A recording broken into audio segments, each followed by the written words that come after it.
Hi, this is Scott Garibay, and today I'm going to be talking about Dungeons & Dragons and Harley Davidson. So I was just listening to an interview between Adam Cobell, where Adam Cobell was interviewing Mike Mearls. And it was a really interesting interview. So specifically, Mike Mearls specifically talked about how a lot of data is collected by Wizards of the Coast on Dungeons & Dragons, and they really do use this in creating Dungeons & Dragons, in maintaining Dungeons & Dragons, in planning for the future of Dungeons & Dragons. But this information actually is fairly old. It came out close to when 5th edition was created. Excuse me. So basically, what he was talking about is, he was talking about that some of the data they got back, Adam Cobell was talking with Mike Mearls about what Dungeons & Dragons was. And then Mike Mearls was talking about data that they had gotten back near the beginning of 5th edition. And one of the things that they determined was, that came out of the data, was that many people, if not the majority of people who play Dungeons & Dragons, especially if they had played over a period of time, a significant period of time, didn't really see Dungeons & Dragons as a product. They saw Dungeons & Dragons as a culture. And the best way that he could explain this, unlike many other products, lots of products are products, but many products are cultures. And the best example of this is Harley Davidson.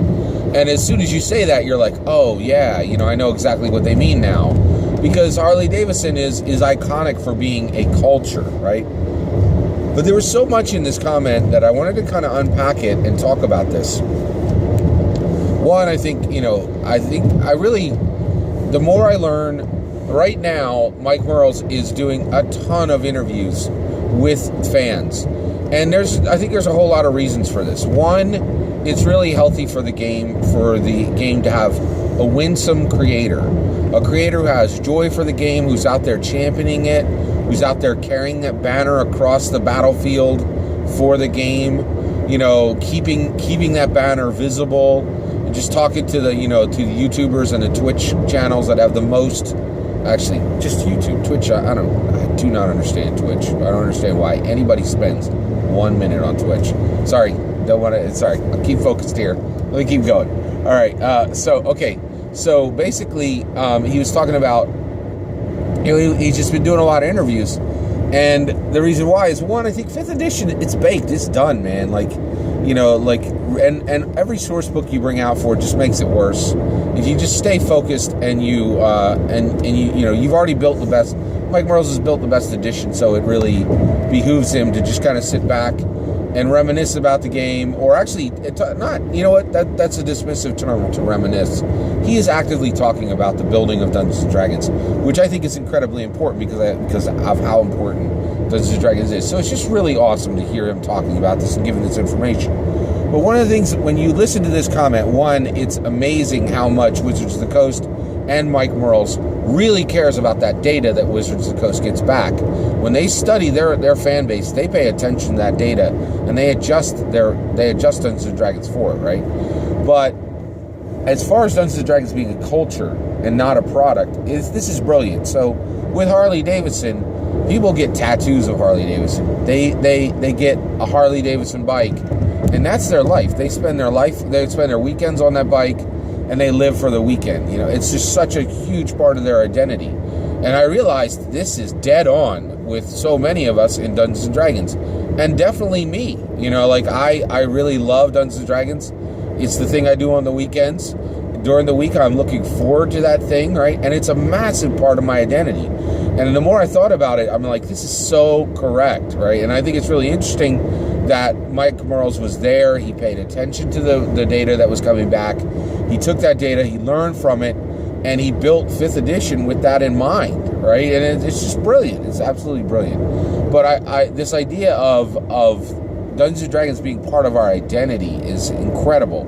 And that comes from that culture part, right? The culture part. And so let's talk just a little bit more about that. So with my identity, he's 100% right. whenever I meet new people, which is pretty frequently, I'm blessed. I have a lot of different communities that I'm connected to. So I meet different people, new people connected to different communities all the time.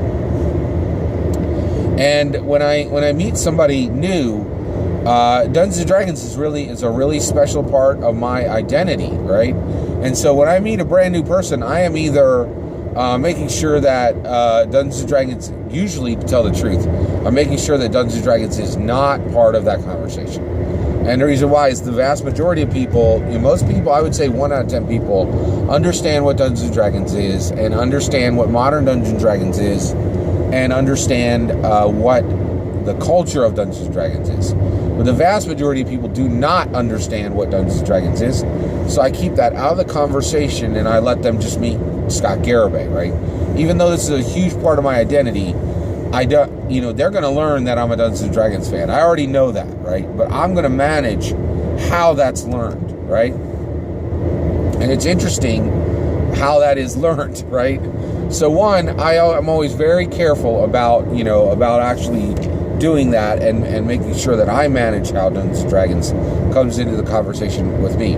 Or if they are a gamer, or if they're part of geek culture, or if I get the idea that they have some context to understand Dungeons & Dragons, then I'll very happily and excitedly, add that I'm a big Dungeons & Dragons fan, right? Now, for people who don't know Dungeons & Dragons, what I'll normally do is I'll just talk to them about a million other things, and the biggest thing I do is I'll just ask them about them. That's the easiest way to get somebody to talk, and it's the easiest way to befriend someone. Is just ask them about themselves, and then listen, and then have responsive or clarifying questions for what they say.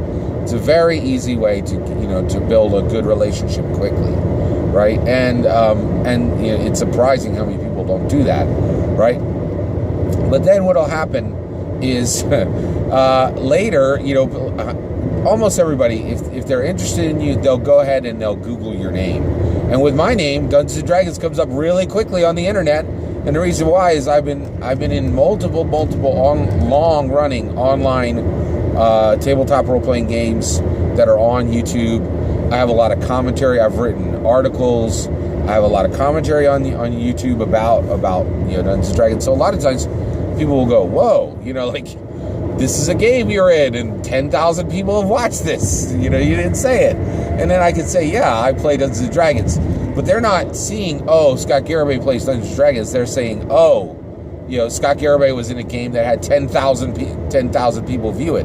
What do I have that 10,000 people watched? It really changes the conversation. Or they come over to my home, and at my home, there's this section, and it has the PHB, the MMG, and the DMG editions 1E, 2E, 3E, 4E, 5E, and those are special, and the place they're in is a special place, right? And so you could tell I'm not just a Dungeons & Dragons fan. They'll say, oh, you're a collector, right? And even that elevates the content, right? So you need to manage it, right? But as soon as Mike Morrill's talked about Dungeons & Dragons being like Harley Davidson, I knew he was right, because it is such a huge part of so many Dungeons & Dragons players' identity. And I was like, that is really absolutely fascinating how that comes into the whole facet, right? So it's really, really interesting, and I was just fascinated by this one, how Dungeons & Dragons comes into the conversation, actually how it is part of our identity. The other thing I thought was really interesting was that he said, Dungeons & Dragons is not a product. Dungeons & Dragons is a culture. One of the things that was really interesting is he didn't say it's a community, right? And I thought, that's interesting, right? So I looked up the difference between the two. And the word culture means the arts and the manifestation of human intellectual achievement viewed in aggregate, right? Regarded in aggregate, right? Whereas community is a group of people who share an interest or a trait, right? Or a trait, right? And so it was really, really interesting. And I think he's right? It's a culture. And the reason why is that community is really amorphous. But the culture is actually less amorphous than the community itself, right? And I think there's actually more disagreement within the Dungeons & Dragons community about what Dungeons & Dragons actually is than there is within the Dungeons and Dragons culture and it being a culture, right? And also, like, the culture, if Dungeons and Dragons is a culture, then that's going to shape the community. And I really think it is that way.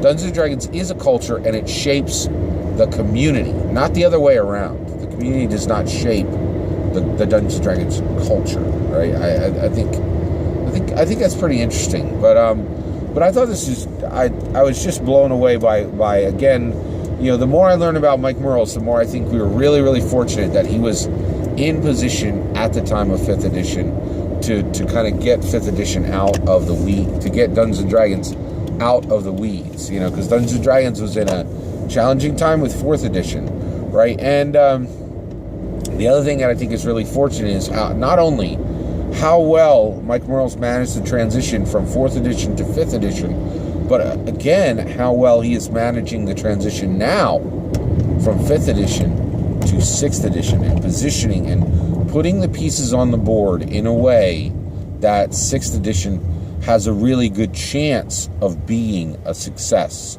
Because 6th edition is coming. It simply can't, our modern society, the structure of our modern society, the structure of the corporations that own big IPs like Dungeons and Dragons simply won't allow there to not be a new edition. So a new edition is on the way, right? And that's going to have to be carefully managed. But I really 100% agree with Mike Mearls that D&D is a culture and very, very much looks like the same profile as the relationship between riders and Harley Davidson, between players and dungeon masters and actual and Dungeons and Dragons. I think it's really, really dead on. Thank you.